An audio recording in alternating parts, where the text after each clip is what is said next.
Cosmetics পণ্যে ভেজাল পাওয়া গেলে আইন অনুযায়ী কোম্পানি সিলগালা ও মামলা করার নির্দেশ দিয়েছে ভোক্তা অধিকার সংরক্ষণ অধিদপ্তর। সংস্থাটির মহাপরিচালক বলেন, ভোক্তারা সব ক্ষেত্রেই প্রতারিত হচ্ছেন। অধিকার সুরক্ষায় সবাইকে সচেতন হবারও আহ্বান জানান তিনি। অনুপ পিয়ালের রিপোর্ট।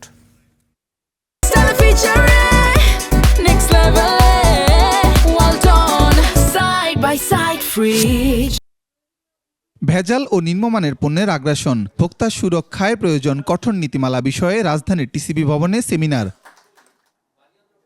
সেমিনারে মূল প্রবন্ধের আলোচক অর্থনীতিবিদ ডক্টর আইনুল ইসলাম বলেন, দেশে সামগ্রিক কসমেটিক্সের বাজার রয়েছে ৩৫,০০০ কোটি টাকা, যার অধিকাংশই আমদানি করতে হয়। যদি এসব প্রসাধনী পণ্যে ভেজাল বন্ধ করা যায়, তাহলে দেশেই এ শিল্পের প্রসার সম্ভব। প্রতিটি কসমেটিক্স পণ্যের কিউআর কোড বাধ্যতামূলক করা, যা সরকারি বিএসটিআই ও ডিএনসিআরপির সার্ভারের সঙ্গে যুক্ত থাকে। আর ব্যবসায়ীরা বলেন, দেশি প্রসাধনী পণ্য তৈরিতে কাঁচামালের আমদানি শুল্ক কমাতে হবে।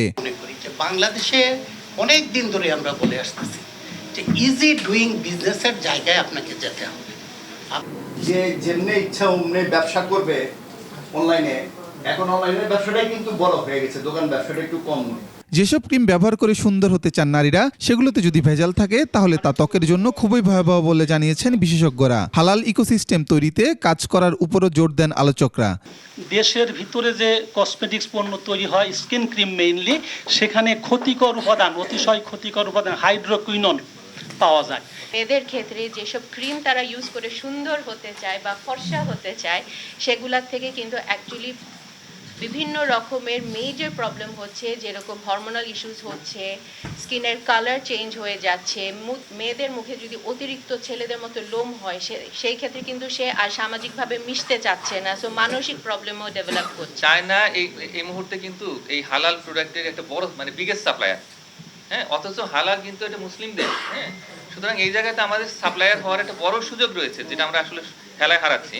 সেমিনারে টিসিবির মহাপরিচালক বলেন, ভোক্তার অধিকার সুরক্ষায় সবাইকে সচেতন হতে হবে। প্রয়োজনে আইন প্রয়োগেরও নির্দেশ দেন তিনি। যেখানেই ভেজাল কসমেটিক্স পাওয়া যাবে, সেখানে কিন্তু আমরা কোম্পানির সিলগালা তো করবই, পাশাপাশি রেগুলার মামলা করার জন্য আমি নির্দেশ দিয়েছি। আমরা ব্যবসায়ী বান্ধব অবশ্যই। অনুপ পিয়াল, ২১ টেলিভিশন, ঢাকা।